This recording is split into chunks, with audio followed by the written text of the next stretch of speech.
நண்பர்களுக்கு வணக்கம். நான் உங்கள் இம்மானுவேல். நேற்றைய தினம் மியான்மருக்கு அருகில அந்தமான் கடல் பகுதிகளில் நிலவி கொண்டிருந்த அந்த சுழற்சியானது நாம் எதிர்பார்த்திருந்ததைப் போலவே மியான்மருக்குள்ளாக ஊடுருவி தற்பொழுது மியான்மரின் கடலோர பகுதிகளுக்கு மிக நெருக்கத்தில் நிலவி கொண்டிருக்கிறது. அடுத்த 24 மணி நேரத்திற்குள்ளாக அது வடக்கு வங்கக்கடல் பகுதிகளை எட்ட இருக்கிறது என்று சொன்னால் அது மிகையாகாது. அதற்கான அந்த பாசிபிலிட்டிஸ் தான் ரொம்ப அதிகமாக இருக்கிறது. அதன் பிறகு பார்த்தீங்கன்னாக்கா 25ஆம் தேதிகளின் வாக்கில் ஆந்திரா அருகில் குறைந்த காற்றழுத்த தாழ்வு பகுதியாக அது உருவெடுக்கும். அந்த நேரத்தில் நமக்கு மேற்கு திசை காற்றினுடைய தீவிரத்தன்மை என்பது அதிகரிக்கக்கூடும். அதனால கர்நாடக மாநில காவிரி நீர்பிடிப்பு பகுதிகள் உட்பட மகாராஷ்டிரா மாநிலமாக இருக்கட்டும், கர்நாடக மாநில மேற்கு தொடர்ச்சி மலை மற்றும் அதனை ஒட்டி இருக்கக்கூடிய இடங்களாக இருக்கட்டும், அங்கெல்லாம் பார்த்தீங்கன்னாக்கா கனமழை முதல் மிக கனமழை பதிவாகுவதற்கு ஏதுவான அமைப்புகள்லாம் ஏற்படும் அந்த காலகட்டத்தில். இப்போதைக்கு பார்த்தீங்கன்னா கண்டிஷன்ஸ் தமிழகத்திலும் சேஞ்ச் ஆகி இருக்கிறது. இதற்கு முன்பு இருந்த நிலை இப்பொழுது கிடையாது. இப்பொழுது இந்த சுழற்சி இருக்கிறதுனால காற்றின் வீரியம் சற்று கூடியிருக்கிறது. ஆகையினால உட்பகுதிகளில் ஃபார்ம் ஆகக்கூடிய மழை மேகங்கள் கடலோர பகுதிகளின் வழியாக தான் வெளியேறப் போகிறது. அதிலெல்லாம் மாற்றங்கள் கிடையாது. அதனால தான் வடகடலோர மாவட்ட கடலோர பகுதிகளுக்கு மழை வாய்ப்புகள் இருக்கிறது என்பதை போன்ற ஒரு கூற்றை நம்ம முன்வைக்கிறோம். குறிப்பாக இரவு நேரங்களில். ஏன்னா ஃபார்மேஷன் என்பது இப்போ நமக்கு மாலை நேரத்தில் ராணிப்பேட்டை மாதிரியான மாவட்டத்தில், திருவள்ளூர் மாதிரியான மாவட்டத்தில் மழை மேகங்கள் ஃபார்ம் ஆகுது அப்படிங்கிற மாதிரி வச்சுப்போம். இல்லை வேலூர் மாவட்டத்தில் மழை மேகங்கள் ஃபார்ம் ஆகுது அப்படிங்கிற மாதிரி வச்சுப்போம். அதன் பிறகு பார்த்தீங்கன்னாக்கா அதனுடைய நகர்வுகள் என்பது கடலோர பகுதிகளை நோக்கி தான் நகர்ந்து வரும். அதனால தான் சென்னை மாநகர் மற்றும் அதனுடைய புறநகர் பகுதிகள் உட்பட வடகொடி தமிழகத்திற்கு அடுத்த 24 மணி நேரத்திலும் மழை வாய்ப்புகள் இருக்கிறது என்பதை போன்ற ஒரு கூற்றை நம்ம முன்வைக்கிறோம். நேற்றைய தினமும் நம்ம எக்ஸ்பெக்ட் பண்ணியிருந்தோம். நேற்றைய தினமும் பார்த்தீங்கன்னா தமிழகத்தின் நிறைய இடங்களில் மழை பதிவாகி இருக்கிறது. ஆனால் நேற்று முன்தினத்துடன் ஒப்பிடுகையில் நேற்றைய தினம் பதிவான மழை என்பது சற்று குறைவுன்னு சொல்லலாம். கம்பேரிட்டிவாக தான் அது குறைவு. ஆனால் தனியாக எடுத்து பார்த்தீங்கன்னாக்கா அந்த மழையே நல்ல நிறைய இடங்களில் பதிவாக இருக்கக்கூடிய மழையாக தான் இருக்கிறது.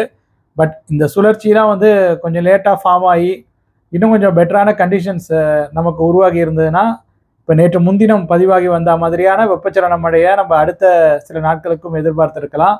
பட் அந்த மாதிரியான நிலை இப்பொழுது இல்லை. ஆனால் குறிப்பிட்டு சொல்லும்படியான அளவு மழையானது நிச்சயம் அடுத்த 24 மணி நேரத்திலும் பதிவாகும். நேற்றைய தினமே அரக்கோணம் மாதிரியான இடங்களில் 70 மில்லிமீட்டருக்கும் அதிகமான அளவு மழையெல்லாம் பதிவாகி இருக்கிறத நம்மளால பார்க்க முடியுது. இப்போ அடுத்த 24 மணி நேரத்தில் எந்தெந்த மாவட்டங்களில் மழைக்கான வாய்ப்பு இருக்குது? ஈரோடு மாவட்டம் வடக்கு பகுதிகளில் மழைக்கான வாய்ப்பு என்பது இருக்கிறது. தெற்கு கர்நாடக மாநில பகுதிகளை ஒட்டி இருக்கக்கூடிய பல்வேறு இடங்களிலும் மழையானது பதிவாகலாம். ஏன்னா அந்த பகுதிகளில் உங்களுக்கு வடமேற்கு திசையிலிருந்து காற்று வீசுகிறது. ஸோ இது ஒரு அட்வான்டேஜ்னு சொல்லலாம். வடமேற்கு திசையிலிருந்து காற்று வீசும்போது கொஞ்சம் ஹையர் ஆல்டிடியூட் இருக்கக்கூடிய பகுதிகளில், குறிப்பாக ஜவாதி ஹில்ஸ் இருக்கு இல்லையா, அதற்கு நெருக்கத்தில் ஃபார்மேஷன் இருக்கலாம். ஸோ ஜவாதி ஹில்ஸ் அங்கே இருக்கிறதுனால கிருஷ்ணகிரி, தருமபுரி மாதிரியான மாவட்டத்தில் கூட சில இடங்களில் மழை பதிவாகலாம். ஏன்னா ஏற்காடு இருக்க கீழே. ஸோ தருமபுரி மற்றும் கிருஷ்ணகிரி மாவட்டத்தில் அடுத்த 24 மணி நேரத்தில் சில இடங்களில் இடியுடன் கூடிய வெப்பச்சலன மழை பதிவாகும் அப்படிங்கிற மாதிரி நம்ம ஒரு எதிர்பார்ப்பை முன்வைக்கிறோம். அதே போல் குப்பம், காரிமங்கலம் மாதிரியான இடங்களில் கூட சில பகுதிகளில் மழையானது பதிவாகலாம். நீங்கள் ஒருவேளை குப்பத்திற்கும், அதாவது ஆந்திர மாநில பகுதி குப்பத்திற்கும் காரிமங்கலத்திற்கும் இடைப்பட்டு இருக்கக்கூடிய இடங்களில் வசித்து கொண்டு இருக்கக்கூடிய நண்பர்களாக இருக்கிற பட்சத்தில் உங்கள் பகுதிக்கு மழை வாய்ப்பு இருக்குது அப்படிங்கிற மாதிரி நீங்கள் எடுத்துக்கொள்ளுங்கள். கிருஷ்ணகிரி மற்றும் அதன் சுற்றுவட்டார பகுதிகளில் கூட மழையானது பதிவாகலாம். ஜோலார்பேட்டை, ஊத்தாங்கரை இடைப்பட்டு இருக்கக்கூடிய இடங்களில் கூட சில பகுதிகளில் மழையானது பதிவாகலாம். இந்த ஜவ்வாது ஹில்ஸ் இருக்கு இல்லையா, அதற்கு மேற்கே இருக்கக்கூடிய பகுதிகளில் இப்போ திருப்பத்தூர் மாதிரியான மாவட்டத்தில் சில இடங்களில் மழை பதிவாகும் அப்படிங்கிற மாதிரி நம்ம எதிர்பார்க்கிறோம். வேலூர் மாவட்டத்தில் சித்தூர், வேலூர் இடைப்பட்டு இருக்கக்கூடிய இடங்களில் கூட மழைக்கான வாய்ப்புகள் எல்லாம் இருக்கிறது. கோயம்புத்தூர் மாவட்டத்தினுடைய வடக்கு பகுதிகளின் சில இடங்களிலும் மழையானது பதிவாகலாம். நீலகிரி மாவட்ட கிழக்கு பகுதிகளுக்கும் மழை வாய்ப்பு இருக்குது, மேற்கு பகுதிகளுக்கும் மழை வாய்ப்பு இருக்குது. அதே போல் வால்பாறை மற்றும் அதன் சுற்றுவட்டார பகுதிகளிலும் சில இடங்களில் மழையானது பதிவாகலாம்.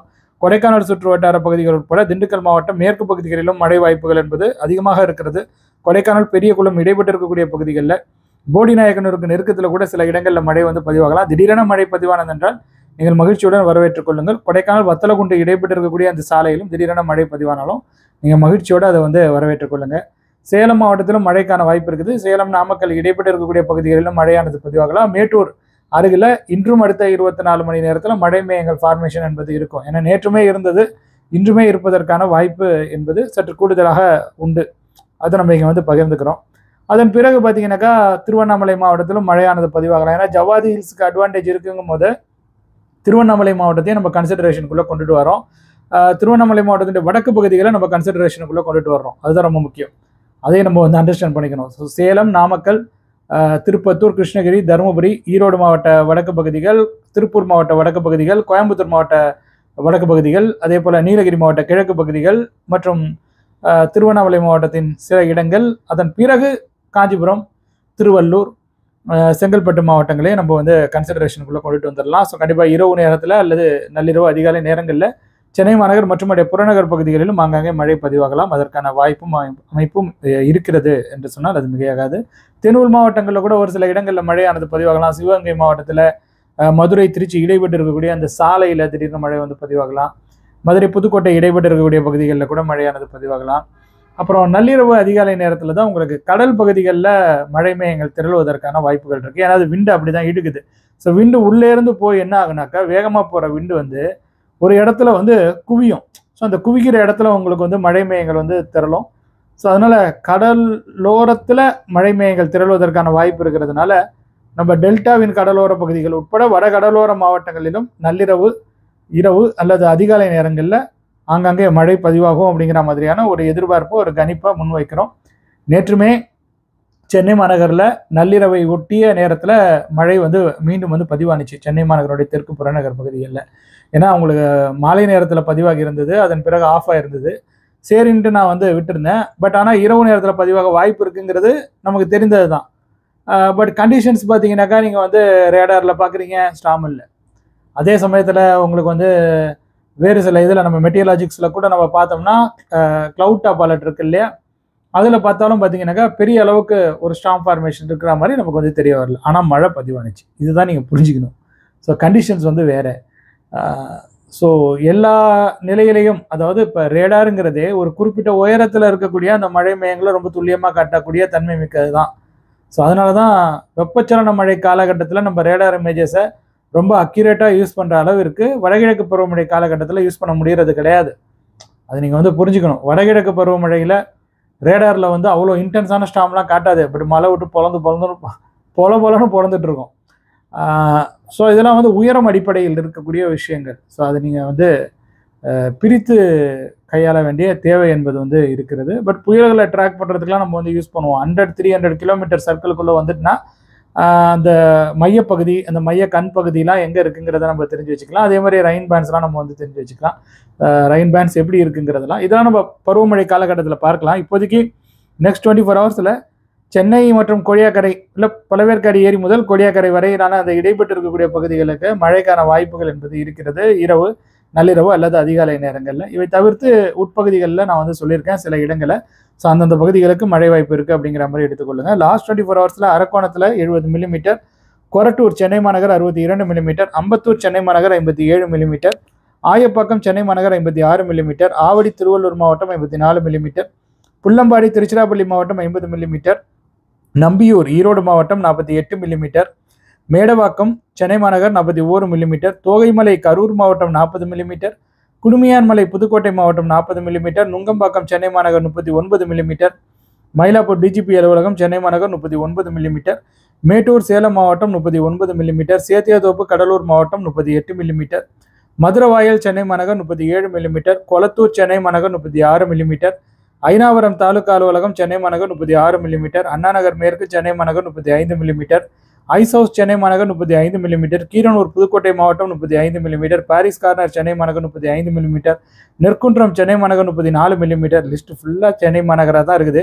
நாகப்பட்டினம் மாவட்டம் வேதாரண்யத்தில் பார்த்தீங்கன்னா 32 மில்லிமீட்டர், பெண்ணாகரம் தருமபுரி மாவட்டம் 32 மில்லிமீட்டர், சென்னை மாவட்ட ஆட்சியர் அலுவலகம் சென்னை மாநகர் 31 மில்லிமீட்டர், கல்லணை தஞ்சாவூர் மாவட்டம் 31 மில்லிமீட்டர், வடபழனி சென்னை மாநகர் 31 மில்லிமீட்டர், நுங்கம்பாக்கம் சென்னை மாநகர் 30 மில்லிமீட்டர், ராஜா அண்ணாமலைபுரம் சென்னை மாநகர் 30 மில்லிமீட்டர், தானிஷ்பேட் சேலம் மாவட்டம் 30 மில்லிமீட்டர், அன்னவாசல் புதுக்கோட்டை மாவட்டம் 30 மில்லிமீட்டர், சங்ககிரி துர்க் இருக்கு இல்லையா அந்த கோட்டை, அது சேலம் மாவட்டத்தில் சங்ககிரி அருகில், அங்கே கூட 29 மில்லிமீட்டர் அளவு மழையானது பதிவாக இருக்கிறது. ஜெயங்கொண்டம் தாலுகா அலுவலகத்தில் அரியலூர் மாவட்டத்தில் 29 மில்லிமீட்டர். நிறைய இடங்களில் மழை வந்து பதிவாக இருக்குது. ஸோ நேற்று வந்து நல்ல ஒரு மழைக்காலம் தான், குறிப்பாக வட தமிழகத்தை பொறுத்த வரைக்கும்.